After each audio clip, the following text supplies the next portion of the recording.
మన ప్రభువును మన రక్షకుడునైన యేసుక్రీస్తు ప్రభువారి పరిశుద్ధమైన నామంలో ఈ ఉదయకాల వాక్య ధ్యానంలో ఈ వీడియో ద్వారా వీక్షిస్తున్న విశ్వాసులకు, సంఘములకు, సేవకులకు, సకల పరిశుద్ధులకు దేవుని కృపయు సమాధానము, దేవుని మందిరంలో నుండి దీవెన మీకు మీ కుటుంబం కలుగునుగాక. ఆమేన్. ఉదయకాల వాక్య ధ్యానము యాకోబు పత్రిక 5వ అధ్యాయము 11వ వచనంలో దేవుని వాక్యంలో ఇలాగ రాయబడి ఉన్నది. సహించిన వారిని ధన్యులు అనుకుంటున్నాము కదా, మీరు యోబు యొక్క సహనమును గురించి వింటిరి. ఆయన ఎంతో జాలియు కనికరమును గలవాడని మీరు తెలుసుకొని ఉన్నారు.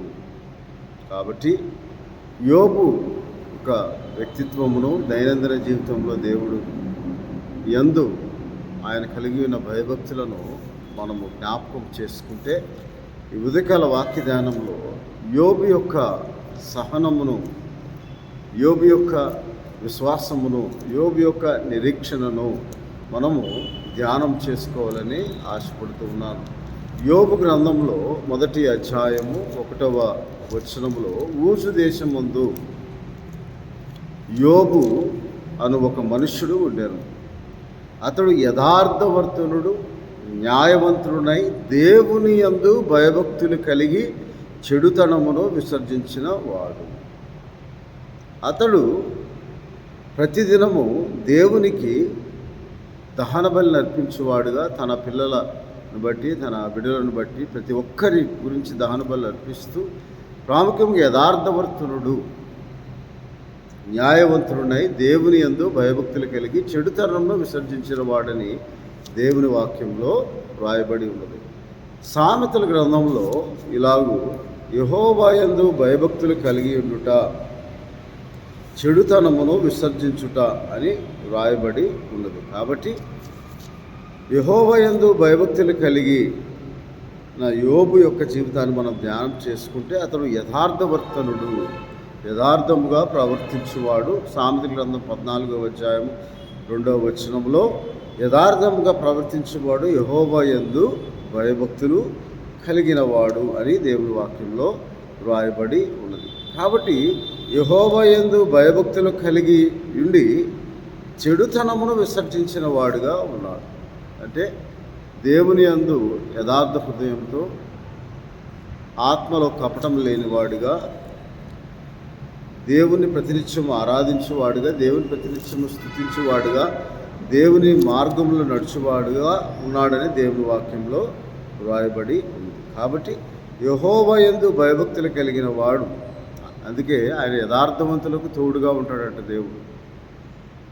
ఆయనను యథార్థవంతులు ఎవరు అంటే నీతిమంతులు, యెహోవా చేత నిర్దోషిని ఎంచబడిన వారు, పాపములకు పరిహారమును దినవారు, అతిక్రమములకు పరిహారమును దినవాడు, దేవుని చేత నిర్దోషిని ఎంచబడిన వాడు యథార్థవంతుడు, యథార్థవంతుడుకు ఆయన తోడుగా ఉంటాడు అని దేవుని వాక్యంలో రాయబడి ఉన్నది. కాబట్టి యోబు యథార్థవంతుడును, నీతిమంతుడును, అలాగే దేవుని యందు భయభక్తులు కలిగి దేవుని వాక్యానుసారముగా, ఆజ్ఞానుసారముగా జీవించువాడు అని దేవుని వాక్యంలో రాయబడి. కాబట్టి యోబు యొక్క యథార్థతను మనం జ్ఞాపకం చేసుకుంటే ఎటువంటిదంట చూడండి. మొట్టమొదటిగా యోబు చెడుతనమును విసర్జించి అతడు దేవుని యందు భయభక్తులు కలిగి ఉండిన వాడని దేవుని వాక్యంలో రాయబడి ఉన్నది. యోబు గ్రంథము 27వ అధ్యాయంలో, అందుకే యోబు యొక్క మాటలు మనం జ్ఞాపకం చేసుకుంటే యోబు గ్రంథము 27వ అధ్యాయం 1వ వచనంలో, నా ఊపిరి ఇంకను నాలో పూర్ణంగా ఉంటను బట్టి, దేవుని ఆత్మ నా నాసికరందులో ఉంటను బట్టి, నా న్యాయమును పోగొట్టిన దేవుని జీవము తోడు, నా ప్రాణములు వ్యాపకులపరిచిన సర్వశక్తిని తోడు, నిశ్చయముగా నా పెదవులు అబద్ధం పలుకట్లేదు, నా నాలుక మోసం ఉచ్చరించట్లేదు అని చెప్పి తన స్నేహితులు ఆదరణకరమైన మాటలు చెప్పినప్పటికీ అతడు 5వ వచనం, మీరు చెప్పినది న్యాయమని మాత్రము ఒప్పుకొనను అంటున్నాడు. అనగా వారు యోబు యొక్క ముగ్గురు స్నేహితులు యోబు యొక్క నీతిమత్వమును, యథార్థతను, భయభక్తులను నిందించేవారుగా ఉన్నారు. చెడుతనం చేసావు కాబట్టి నీకు శిక్ష వస్తుంది, నువ్వు పాపం చేసావు కాబట్టే నీవు ఈ శ్రమలు వచ్చాయని నిందిస్తూ ఉన్నప్పుడు యోబు అంటాడు, మరణమగు వరకు నేను ఎంత మాత్రము నా యథార్థతను విడువను, నా నీతిని విడువక గట్టిగా పట్టుకొందును, నా ప్రవర్తన అంతటి విషయంలో నా హృదయం నన్ను నిందింపదు అంటూ. నేను మరణమగు వరకు నా యథార్థతను నేను విడిచిపెట్టివాడను కాను, నా నీతిని విడువక గట్టిగా పట్టుకు. ఎన్ని శ్రమలు వచ్చినా, శోధనలు వచ్చినా, నా శరీరం క్షీణించిపోయినను అని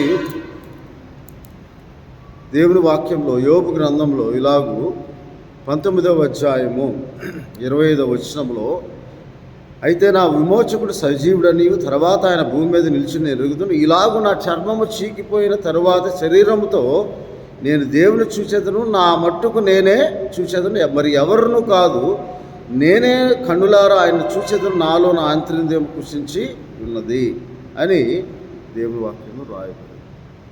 అటువంటి యథార్థతను, అటువంటి విశ్వాసమును, అటువంటి రక్షణ భాగ్యమును, అటువంటి నిరీక్షణను యోబు కలిగి, నా యథార్థతను నేను ఎంతవరకు విడిచిపెట్టువాడని కాదు. ఎవరు యథార్థవంతుడంటే యెహోవా యందు భయభక్తులు గలవాడు, చెడుతరంను విసర్జించిన వాడు,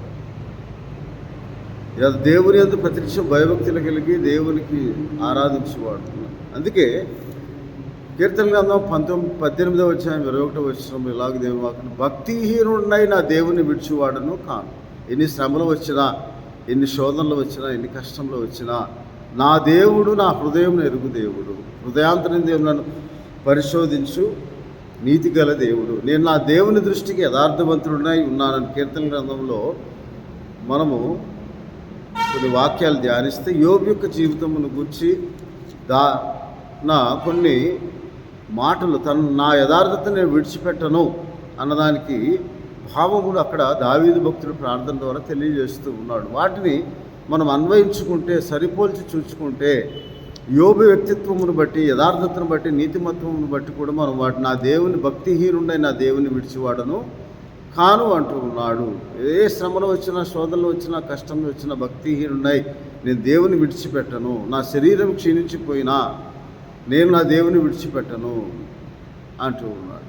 అలాగే రెండవదిగా, నేను నా దేవుని దృష్టికి యథార్థవంతుడినై ఉన్నానని కీర్తన గ్రంథం 18వ అధ్యాయం 23వ వచనంలో రాయబడింది. ఎందుకు నా దేవుని దృష్టికి యథార్థంగా ఉన్నానంటే 18వ అధ్యాయం కీర్తన గ్రంథం 32వ వచనంలో, నన్ను యథార్థ మార్గమును నడిపించేవాడు ఆయనే, యథార్థముగా ప్రవర్తించే వారికి ఆయన ఏ మేలు చేయక మారడు, యథార్థముగా ప్రవర్తించేవారు యెహోవా యందు భయభక్తులు గలవారు, యెహోవా యందు భయభక్తులు గలవారు యథార్థవంతులు, నీతిమంతులు అని చెప్పి ఆ యథార్థ మార్గంలో నడిపించేవాడు ఆయనే హృదయాంతరింద్రియములను పరిశోధించు నీతిగల దేవుడని కీర్తన గ్రంథంలో వ్రాయబడి ఉన్నది.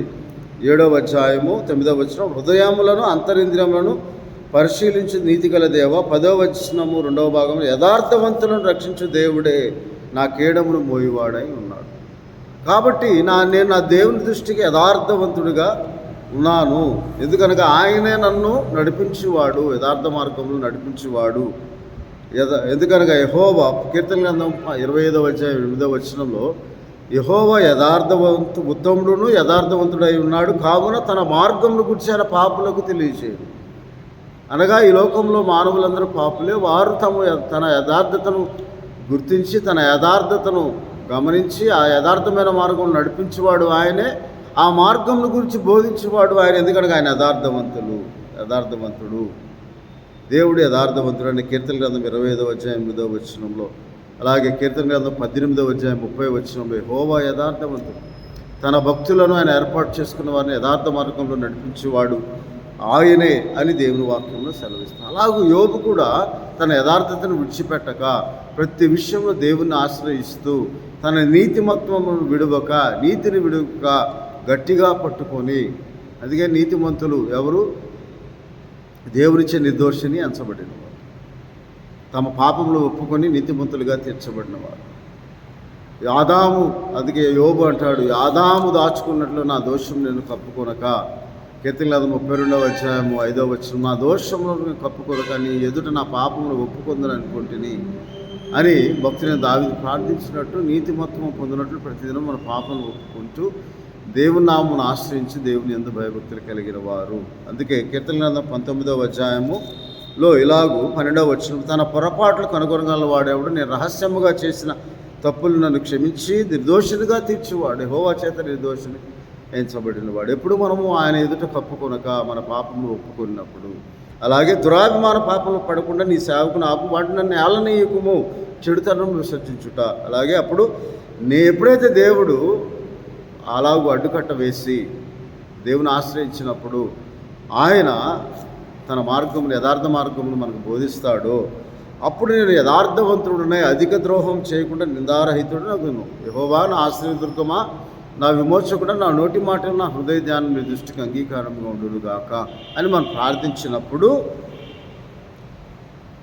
భక్తిహీనుడే నా దేవుని విడిచిపెట్టిన వాడును కాను అని కీర్తన గ్రంథం 18వ అధ్యాయం 21వ వచనం 2వ భాగం రాయబడినప్పుడు, ఎందుకు అంటే 22వ వచనం, దోషక్రియలు నేను చేయననుకుంటున్నా ఆయన దృష్టికి నేను యథార్థవంతుడిని అయితిని, కావున నేను నిర్దోషిగా ఉండటం చూచి తన దృష్టి కనబడి నా చేతుల నిర్దోషత్వం బట్టి నాకు ప్రతిఫలం ఇచ్చాను. దయగల వారి ఎడల నీవు దయ చూపించదు, యథార్థవంతుల ఎడల యథార్థముగా ఉండవు, సద్భావం గలవారి ఎడల నీవు సద్భావము చూపుదువు అని దేవుని వాక్యంలో రాయబడి. కాబట్టి క్రీస్తునందు ప్రియ దేవుని, యోబు యొక్క సహనము, యథార్థతను విడిచిపెట్టిన సహనము, నీతిని గట్టిగా పట్టుకుని సహనము, అలాగే నా ప్రవర్తన అంతటి విషయం నా హృదయం నన్ను నిందింపదు అంటున్నాను. ఎందుకనగా సామెతల గ్రంథము 3వ అధ్యాయం 5వ వచనంలో యోబు గారు చేసిన పని ఏమిటంటే, తన ప్రవర్తన అంతటిని, అందుకే 5వ వచనంలో, స్వబుద్ధిని ఆధారం చేసుకునక అతడు పూర్ణ హృదయంతో యెహోవా యందు నమ్మిక ఉంచి తన ప్రవర్తన అంతటి అధికారమును దేవునికి అప్పగించాడు. అప్పుడు ఆయన నీ త్రోవను సరళము చేయును అని దేవుని వాక్యంలో రాయబడి ఉన్న ప్రకారము తన ప్రవర్తన అంతటి విషయంలో దేవునికి తన వ్యాజ్యమును అప్పగించాడు. ఎందుకనగా దేవుడే నాకు తీర్పు తీర్చేవాడు, నా యథార్థతని విడువను, భక్తిహీనుండే నా దేవుని విడిచేవాడని కాను, నేను కృషించిపోయినా కానీ నశించిపోయినా కానీ నా నీతిమత్వం గట్టిగా పట్టుకుంటాను అని దేవుడు వాడు, నా ప్రవర్తన అంతటి అధికారం ఆయనకు అప్పగించాను అని యోబు సహనముతో కనిపెట్టుకొని దేవుని యొక్క పరిశోధనలో నెగ్గి, అందుకే ఏమంటాడు కీర్తన గ్రంథం 26వ అధ్యాయం, నేను యెహోవా యందు నమ్మిక ఉంచి ఉన్నాను, నేను యథార్థముగా ప్రవర్తిస్తూ ఉన్నాను, నా ప్రవర్తన నా హృదయం ఎప్పుడు నన్ను నిందింపదనే దానికి యోబు గారు చెప్పిన మాట ప్రకారము కీర్తన గ్రంథం 26వ అధ్యాయము, యెహోవా నేను యథార్థవంతుడినే ప్రవర్తించున్నాను, నాకు తీర్పు తీర్చు, ఏమీ సందేహపడకుండా నా దేవుని యందు యెహోవా యందు నేను నమ్మిక ఉంచున్నాను, యెహోవా నన్ను పరిశీలించము, నన్ను పరీక్షించము, నా ఆంతరింద్రియం నా హృదయంను పరిశోధించము అంటూ మనం కూడా అలాగూ దేవుని సన్నిధిలో దేవుని యందు భయభక్తులు గలవారముగా మనం ఉండి ప్రార్థించేవారముగా, యథార్థతను విడిచిపెట్టేవాడము కాక, యథార్థత దేవుడు అనుగ్రహించే యథార్థమైన శుద్ధ హృదయము అని దేవుని వాక్యంలో రాయబడి, యథార్థముగా ప్రవర్తించేవాడు యెహోవా యందు భయభక్తులు గలవాడు. అందుకే సామెతల గ్రంథంలో చాలా చక్కగా 11వ అధ్యాయంలో యథార్థవంతుల యథార్థత వారికి త్రోవ చూపెడుతుందని 11వ అధ్యాయం 3వ వచనం, ఆ త్రోవ, ఆ మార్గం అది సరళం చేయవాడు దేవుడు. ఆయన యథార్థమైన మార్గం నడిపించేవాడు. ఎందుకని ఆయన యథార్థవంతుడు, యథార్థులను ప్రేమించేవాడు, యథార్థంగా ప్రవర్తించే వారిని ప్రేమించును, యథార్థవంతుల నీతి వారిని విమోచిస్తుంది. అందుకే నా నీతిని నేను విడువక 11వ అధ్యాయం సామెతల గ్రంథం 5వ వచనంలో యథార్థవంతుల నీతి వారి మార్గం సరళం చేయను, 5-6వ వచనంలో యథార్థవంతుల నీతి వారిని విమోచించును అని దేవుని వాక్యంలో. కాబట్టి 18వ వచనంలో యథార్థమైన నీతి జీవదాయకము అంటారు. అలాగే యథార్థంగా ప్రవర్తించేవారు 20వ వచనం 11వ అధ్యాయం సామెతలు ఆయనకి ఇష్టలు. కాబట్టి ఆ యథార్థవంతుల ప్రార్థన ఆయన ఆలకిస్తాడు, యథార్థవంతుల నోరు వారిని విడిపిస్తుందంట. కీర్తన సామెతల గ్రంథం 12వ అధ్యాయము 6వ వచనంలో ఇలాగ దేవుని వాక్యంలో రాయాలి. అందుకే దేవుని యందు భయభక్తులు కలిగి సహనంతో కనిపెట్టుకుని యోబు ఏ మాట కూడా తొట్టిల్లకుండా దేవుని యొక్క పరీక్షకు లోబడి, దేవుని యొక్క పరిశోధనకు పరిశీలనకు, నీతిమత్వమును గురించిన పరిశోధన, యథార్థతను గురించిన పరిశీలన ఆయన జరిగించినప్పుడు ఆయనకి తన వ్యాజ్యం అప్పగించి నిరీక్షణతో కనిపెట్టుకుని సహనముతో యోబు జీవిస్తూ ఉన్నాడని దేవుని వాక్యం. అందుకే 13వ అధ్యాయం సామెతల గ్రంథంలో 6వ వచనం, యథార్థవంతునికి నీతియే రక్షకము. ఆ నీతిని విడవక గట్టిగా పట్టుకున్నాడు యోబు. యథార్థతను విడవక ఆయనకిష్ట యథార్థముగా ప్రవర్తించే వారికి తమ యథార్థతయే రక్షకము అంటున్నాడు. వారి నీతి మార్గంలో నడిపిస్తుందని దేవుని వాక్యం. అందుకే 15వ అధ్యాయం సామెతల గ్రంథము 8వ వచనం 2వ భాగంలో యథార్థవంతుల ప్రార్థన ఆయనకు ఆనందకరము అని దేవుని వాక్యంలో రాయబడి ఉంది. కాబట్టి దేవుడు మనకు ఒక ఉదాహరణ, యోబు యొక్క జీవితాన్ని, భక్తిహీనుడైన దేవుని విడిచివాడు కానీ నా శరీరము కృషించిపోయినా కానీ నా నీతిని విడువను, నేను గట్టిగా పట్టుకుంటాను, యథార్థతను విడువక, భక్తిహీనుడైన దేవుని దూషించక, నాకు ఆయన మేలు చేయువాడుగా, ఆయన దీన మనసుతో ఆయనను నేను ఆయన కొరకు కనిపెట్టుకొని నిరీక్షించేవాడుగా ఉంటానని, అలాగే మనము కూడా దేవుని సన్నిధిలో ఆ సహనముతో, ఓర్పుతో కనిపెట్టుకొని మనం జీవించాలని దేవుని వాక్యంలో రాయబడి ఉన్నది. కాబట్టి అలాగూ మనము కూడా దేవుని సన్నిధిలో జీవించే వారంలో సహనంతో కనిపెట్టుకు, ఎన్ని శ్రమలు వచ్చినా, శోధనలు వచ్చినా, నేను యథార్థవంతుడినే ప్రవర్తించున్నాను కనుక దేవా నాకు తీర్పు తీర్చు, నేను ఏ సందేహం లేకుండా నీ మీద నమ్మకి ఉంచున్నాను యెహోవా అని భయభక్తులు గలవాడు ఆయన కోరుకొనవలసిన తన మార్గం ఆయన బోధిస్తాడు. యథార్థ మార్గం నడిపించేవాడు దేవుడు.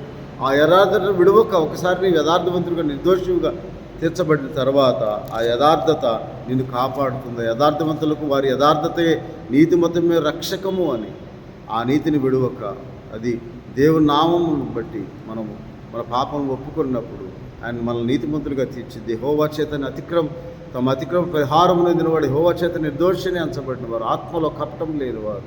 అలాగే మనం ప్రార్థించి దేవుని పరిశోధనలో, దేవుని పరిశీలనలో, విశ్వాస పరీక్షలో మనం నెగ్గుచు సహనంతో కనిపెట్టుకుని దేవుని యోబు వలె మనం జీవించాలని, యథార్థముగా ప్రవర్తించేవారు, యథార్థవంతుల నీతి వారికి మార్గం సరళం చేస్తుంది, యథార్థవంతుల నీతి వారిని విమోచిస్తుంది, రక్షిస్తుందని ఆ నీతిని విడువక గట్టిగా పట్టుకొని మన ప్రవర్తన అధికారము యోబు వలె దేవునికి అప్పగించినప్పుడు దేవుడు మనల్ని జ్ఞాపకం చేసుకొని యోబు వలె మనల్ని ఆశీర్వదిస్తాడని సామెతల గ్రంథంలో ఒక చక్కని మాట ఉంది. యథార్థవంతుల నీతి వారికి, చూడండి ఒకసారి సామెతల గ్రంథం 22వ అధ్యాయంలో 20వ అధ్యాయంలో 7వ వచనంలో, యథార్థవంతులకు నీతిమంతుని పిల్లలు వాని తదనంతరము ధన్యులగుదురు అని దేవుని వాక్యంలో సెలవిస్తుంది. కాబట్టి ఆ యథార్థతను మనం విడిచిపెట్టగా నీతిని గట్టిగా పట్టుకొని దేవుని యందు భయభక్తులు కలిగి యథార్థ హృదయముగా దేవుని సన్నిధిలో నిర్దోషముగా మనం ఉండినప్పుడు ప్రతినిత్యము మనము దేవునికి చేయు ఆరాధన, దేవునికి అర్పించే అర్పణలు, మన శరీరం సజీవయాగం సమర్పించుకొని యథార్థ మార్గం నడిపించి మన దేవుని యథార్థమైన మార్గంలో ఆయన అనుగ్రహించిన యథార్థమైన హృదయము నుండి మనం తొలగిపోక, యథార్థతను విడవక, భక్తిహీనులమై దేవుని విడవక మనం ఉండినప్పుడు వారి పిల్లలు తదనంతరము ధన్యులగుదురని, ఆ ధన్యతను మన పిల్లలు కూడా పొందుకోవాలని మనం యథార్థతను విడిచిపెట్టక నీతిని గట్టిగా పట్టుకొని మన ప్రవర్తన అంతటి అధికారము యోబు వలె దేవునికి అప్పగించి ఆయన పరిశీలనలో, పరిశోధనలో, పరీక్షలో మనము దేవునికి ఇష్టలుగా ఉండాలి. విశ్వాసం లేకుండా దేవునికి ఇష్టలే ఉంటే అసాధ్యం కనుక అలాగే ఆ విశ్వాసంతో మనం నిరీక్షణతో కనిపెట్టుకుని, సహనంతో, ఓపికతో కనిపెట్టుకొని దేవుని ఆశ్రయించే వారిగా ఉండాలని యోబు జీవితం ద్వారా దేవుడు మనతో మాట్లాడుతున్నాడు. అట్టి కృపను దేవుడు మనకు అనుగ్రహించి అట్టి యథార్థతను అంతం వరకు మనం గట్టిగా పట్టుకున్నప్పుడు దేవుడు మనల్ని జ్ఞాపకం చేసుకుని నిత్య రాజ్యంలో ప్రవేశం మనకు అనుగ్రహిస్తాడు అని నీవు నేను జ్ఞాపకం చేసుకోవాలని దేవుని సన్నిధిలో మనం చేయొచ్చు. ప్రార్థన చేసుకుందాం. పరిశుద్ధుడా, మహోన్నతుడా, మహాగ్రముడా, ఉదయకాల సమయం యోబు వలె మాకు సహనమును, యథార్థతను విడిచిపెట్టి వారం కాక నీతిని గట్టిగా పట్టుకునేవారు మా ప్రవర్తన అంతా అధికారం నీకు అప్పగించి యెహోవా యందు భయభక్తులు కలిగి ప్రభువా మేము జీవించే జీవితమును మాకు, మా మార్గములను యథార్థ మార్గం నడిపించు దేవుడవు నీవు, యథార్థవంతుడవు నీవని మేము ఎరిగి, యథార్థ హృదయం రక్షించు దేవుడవు నీవని ఎరిగి ప్రతి ఒక్కరు యథార్థముగా ఆయన ఆరాధించేవారే, యథార్థంగా ఆరాధించేవారు ఆత్మతో సత్యంతో ఆరాధించాలని ప్రభు అటు ఆరాధన మాకు దయచేయమని, అటు స్తోత్రం చెల్లించి ఆత్మ నడిపింపు దయచేయమని వీడి ద్వారా వీక్షిస్తున్న ప్రతి ఒక్కరిని మీకు ఇప్పుడు జ్ఞాపకం చేసుకోమని మా ప్రభువును రక్షకుడైన యేసుక్రీస్తు వారి పరిశుద్ధమైన నామం ప్రార్థన చేయించున్నాం తండ్రి. ఆమె మన తండ్రి అయిన దేవుని ప్రేమ, ప్రభువును రక్షకుడైన యేసుక్రీస్తు వారి కృప, పరిశుద్ధాత్మనిచ్చే ఆదరణ, కాపుదల, సంరక్షణ, కృపాక్షేమం యథార్థముగా నడిచేవాడికి ఆయన తన మందిరంలో మేలు, సమృద్ధి, జీవం అనుగ్రహించి మిమ్మలను, మీ పిల్లలను, మీ కుటుంబాలను దీవించి ఆశీర్వదించును కాక. దేవుని దీవించును కాక.